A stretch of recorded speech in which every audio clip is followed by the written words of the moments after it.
အားလုံးမင်္ဂလာပါနှခေါင်းတော်ရှိပြီနော်မင်္ဂလာပါပြောတာအသက်ကြီးလိုက်ပြီလို့ပဲပြောပြီးတဲ့စကားကိုထပ်ခါတလဲလဲပြောတယ်ရလားခွင့်လို့သလားခွင့်လို့ချင်းကအရေးကြီးတယ်ဟုတ်ကျွန်တော်အိမ်တော့ဆိုခွင့်လို့ချင်းကိုမကြိုက်ဘူးဘာလို့လဲဆိုတော့အပြစ်လုပ်ရင်ပြစ်ဒဏ်ခံရမှ justice လို့ကျွန်တော်မြင်တယ်ဟုတ်တယ်ဟုတ် second chance ကိုကျွန်တော်မကြိုက်ဘူးအခုကြည့်လာမှဘာလို့ second chance တို့ခွင့်လွှတ်တာကြိုက်တယ်လဲဆိုတော့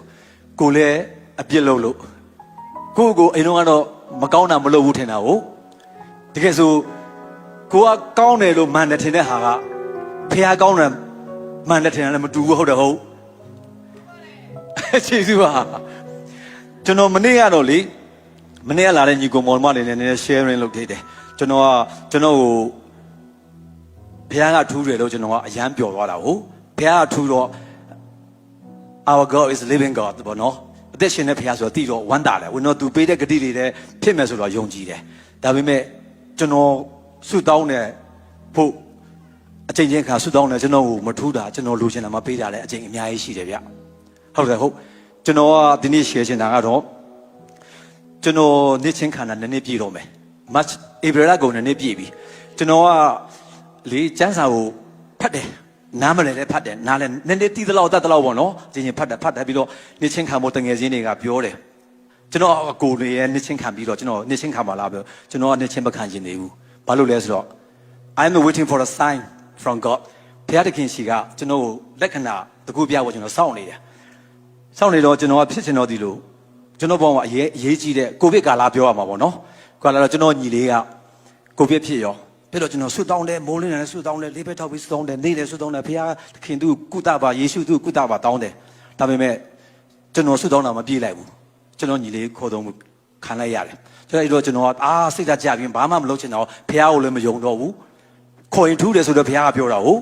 ်ပြောတော့ကျွန်တော်ကဆရာကိုစိတ်ကောက်သွားတယ်ကျွန်တော်အများစိတ်ဆိုးတာပေါ့နော်ကျမ်းစာလည်းမဖတ်တော့ဘူးရှစ်လည်းမရှိခိုးတော့ဘူးဆုလည်းမဆုတောင်းဘူးကျွန်တော်အဲ့တော့ကဘာလို့လဲဆိုတော့နေ့ချင်းမခံလဲကျွန်တော်ဆုတောင်းတာဟုတ်ဆုတောင်းတော့ကျွန်တော်အဲ့တော့ကျွန်တော်အမျိုးသမီးကကျွန်တော်ပြောတယ်ဆုမတောင်းတာကြာပြီနော်လို့ကျွန်တော်သူပြောတာမတောင်းချင်ဘူးပေါ့နော်ဒီလိုနေတယ်စိတ်လည်းကောက်တယ်စားလို့လည်းမဝင်အဲ့လိုလည်းမဝလူဘဝမှာလူဘဝဒီလိုတန်တတ်တူလေးနဲ့ပြီးသွားရင်ကျွန်တော်ညီလေးဘဝပြီးသွားပြီယုံကြည်ခြင်းမရှိသူကပြီးသွားပြီဟောကဘာမှာဘာလို့လဲဆိုတော့နေအောင်အောက်မှာနေတဲ့လူသားတွေအားလုံးကဘာမှမတည်မြဲဘူးဆိုကြောင်းတာကြားစာမှာပြောတာတော့နေအောင်အောက်မှာဖြစ်တဲ့ကိစ္စတွေကဘာမှမတည်မြဲဘူးဘာမှမထူဆန်းဘူးဒီနေ့ကြီးကြီးဘယ်လောက်ပဲကြီးပါစေတောင်းနေကြော်သွားမယ်လို့ရှိတယ်ဟုတ်တယ်ဟုတ်ဘာမှမတည်မြဲဘူးဆိုတော့ကျွန်တော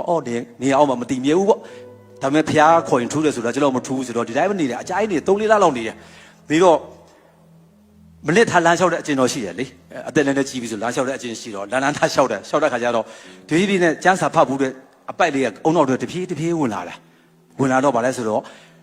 ဖះတခင်ကတဲ့ဘယ်လိုပြောရမလဲကျွန်တော်ညီလေးကိုလူကောင်းလို့ပြောတာမဟုတ်ဘူးနော်ဒါပေမဲ့လူလောကအမေမှာတော့ तू ကအရန်မကောင်းတာမလုပ်ဘူးပေါ့နော်မဆိုးဘူးပေါ့နော်သူလည်းမဆိုးတဲ့လူတယောက်ဘာဖြစ်လို့အသက်50နဲ့သူ့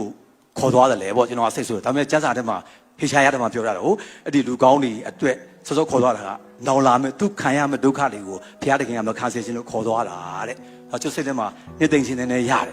်ဟုတ်နေသိမ့်နေနဲ့ရတယ်ပြီးတော့ဘုရားသခင်ကသူ့ကိုယုံရင်ပေါ့ Book of Life ထဲမှာစောက်ထဲမှာကျွန်တော်နာမည်ပါအောင်နေကျွန်တော်တို့ထဝရအသက်ရမှာပေါ့နော်ဆံပွဲပွဲအောင်ရင်ပေါ့အရှင်ပြောရမှာဆိုကျွန်တော်အနေနဲ့ပေါ့နော်ဆံပွဲပွဲအောင်မယ်ဆိုရင်တော့ eternal life ရမှာပေါ့ဒါမပူပါနဲ့မစိုးရိမ်နဲ့ဘုရားကရှိတယ်ဆိုတော့ပြောနဲ့ဒီချမ်းပတ်လေကျွန်တော်ကောင်းတဲ့မှာတဖြည်းဖြည်းပြန်ဝင်လာတာဖြည်းဖြည်းပြန်ထည့်တာပြီးတော့ကျွန်တော်ဗာစဉ်းစားမိလဲဆိုတော့ဘုရားသခင်ကကျွန်တော်ဆုတောင်းတာကိုမထူဘဲနဲ့ तू ကလက်ပြီးကျွန်တော်နိဒန်းတစ်မျိုးနဲ့ပေါ်ပြတာဆိုကျွန်တော်သဘောပေါက်လိုက်တယ်ပေါ်ပေါ်တော့ကျွန်တော်ကနောက်ဆုံးရတော့ဘုရားသခင်ကိုဘလို့မှဆန့်ကျင်လို့မရပါဘူးဆိုကျွန်တော်သဘောပေါက်သွားတယ်အဲ့တော့ကျွန်တော် I surrender ဆိုပြီးကျွန်တော်သူ့အရှိမဦးညွတ်မျိုးထောက်ခံပြီးမတူးထောက်ပြီးမှကျွန်တော်သူ့ကိုလက်ခံသွားတယ်လက်ခံပြီးကျွန်တော်အဲ့ဒီမှာကျွန်တော်နေရှင်းခံလိုက်တယ်ခင်ဗျဟုတ်ဒီခါကျွန်တော်စိတ်ထဲမှာငြိမ်းချမ်းမှုလေးရတယ်ကျွန်တော်ညီလေးထွက်ခွာသွားလာတယ်ကျွန်တော်စိတ်ထဲမှာနှစ်သိမ့်မှုလေးရတယ်သူကတော့အခုတော့ rest in peace ပေါ့နော်အဲ့ဒီတော့ကတော့ rest in peace ဆိုတာဘာလဲတိတ်နားမလဲဘူးအခုတော့တကယ်သူငြိမ်းသွားပြီအခုလိုကျွန်တော်တို့ဒီလောကမှာရှိနေဘလောက်ပဲအဆင်ပြေနေပါစေအဆင်မပြေတာလည်းရှိတာဟုတ်တယ်ဟုတ်လောကမှာအလုံးအဆင်ပြေတဲ့လူကမရှိဘူးဆိုတော့အဲ့ဒါကျွန်တော်ကဒီနေ့ sharing ချင်တဲ့သဘောကလောကမှာအခုကျွန်တော်တို့အသက်ရှင်နေရတာအသက်ရှူခွင့်ရတာ စကားပြောခွင့်ရတာအောက်ကရည်တန်နေပြောတာကြားရတာလူတွေဆဲတန်နေကြားရတာအားလုံးကကောင်းကြီးမင်္ဂလာပဲကျွန်တော်တို့သိချစ်တဲ့အရာတွေဆုံးရှုံးသွားပြီမဲ့